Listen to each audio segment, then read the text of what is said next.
अगर कांग्रेस की सरकार आई तो अनुसूचित जाति, जनजाति और पिछड़ी जाति के आरक्षण को ये लोग मुसलमानों को दे देंगे। बाबा साहब भीमराव अंबेडकर ने कहा था धर्म के आधार पर भारत के अंदर आरक्षण नहीं हो सकता। संपत्ति का सर्वे करवाने के बाद यह उस पे एक वरासत टैक्स लगाएंगे।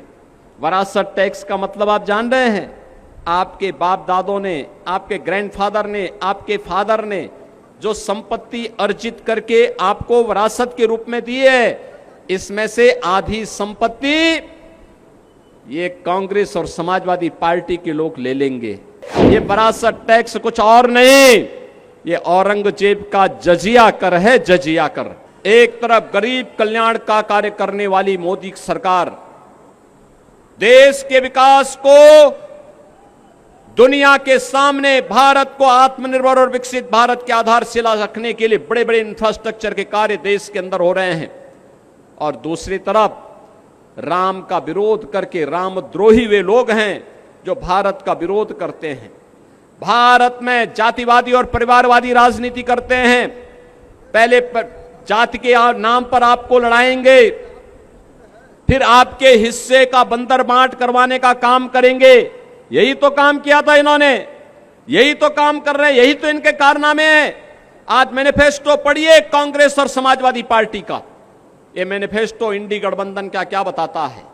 ये मैनिफेस्टो बताता है, इन्होंने कहा है कि अगर कांग्रेस की सरकार आई तो अनुसूचित जाति, जनजाति और पिछड़ी जाति के आरक्षण को ये लोग मुसलमानों को दे देंगे। क्या आप इसको स्वीकार करेंगे क्या? अरे तो बाबा साहब भीमराव अंबेडकर का अपमान है, भारत की मूल भावनाओं का अपमान है। बाबा साहब भीमराव अंबेडकर ने कहा था धर्म के आधार पर भारत के अंदर आरक्षण नहीं हो सकता, क्योंकि यही आधार देश के विभाजन का कारण बना था। और दूसरा, ये लोग क्या करना चाहते हैं? इनसे पूछा जाता है क्या करेंगे, तो बहनों और भाइयों ये कहते हैं एक झटके में। क्या कहते हैं? कहते हैं कि जैसे ही सत्ता में आए तो गरीबी हटा देंगे। कैसे हटाएंगे? कहते हैं एक झटके में हटाएंगे। कहा एक झटका कैसा? कहा साहब हम लोग ये करेंगे कि सभी लोगों की संपत्ति का सर्वे करवाएंगे, और संपत्ति का सर्वे करवाने के बाद इनके द्वारा कहा जाता है कि संपत्ति का सर्वे करवाने के बाद यह उस पे एक वरासत टैक्स लगाएंगे। वरासत टैक्स का मतलब आप जान रहे हैं? आपके बाप दादों ने, आपके ग्रैंडफादर ने, आपके फादर ने जो संपत्ति अर्जित करके आपको वरासत के रूप में दी है, इसमें से आधी संपत्ति ये कांग्रेस और समाजवादी पार्टी के लोग ले लेंगे। फिर ये पाकिस्तान, बांग्लादेशी घुसपैठियों को, रोहिंग्या को बांटने का काम कर देंगे इसी संपत्ति को। क्या अपनी संपत्ति में आप क्या इनको बंदर बांट करने देंगे? क्या आपके बाप दादों की खून और पसीने की कमाई में क्या ये लूट मचाएंगे? क्या इनको सेंधमारी करने की छूट देंगे क्या? और दूसरा बहनों और भाइयों, मैं इसीलिए कहता हूं कि कांग्रेस और समाजवादी पार्टी के अंदर उनका घोषणा जो कहती है वो ये कहती है कि हम वरासत टैक्स लगाएंगे। ये वरासत टैक्स कुछ और नहीं, ये औरंगजेब का जजिया कर है, जजिया कर। क्या जजिया कर देंगे? अरे स्वतंत्र भारत है, जजिया कर औरंगजेब ने लगाया था। औरंगजेब मुगलों का सबसे क्रूर बादशाह था। औरंगजेब ने अपने भाई की हत्या की।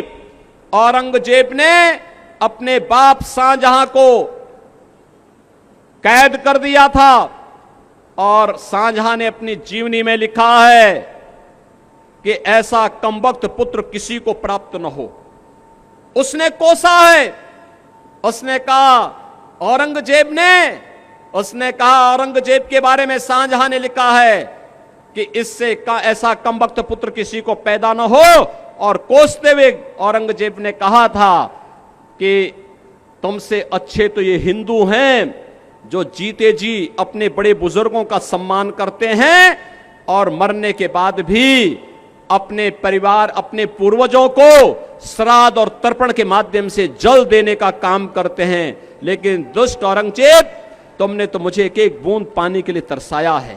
बहनों और भाइयों, ये जजिया कर जो था औरंगजेब का, ये हिंदुओं पर लागू होता था। वो कहता था हिंदुओं को कि तुम या तो मुसलमान बन जाओ और नहीं तो तुम्हें जजिया कर देना होगा।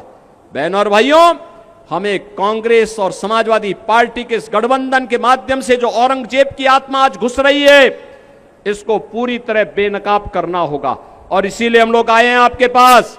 ये जौनपुर संसदीय सीट पर भारतीय जनता पार्टी ने यहां से श्री कृपा शंकर सिंह जी को अपना प्रत्याशी बनाकर के आपके बीच उतारा है।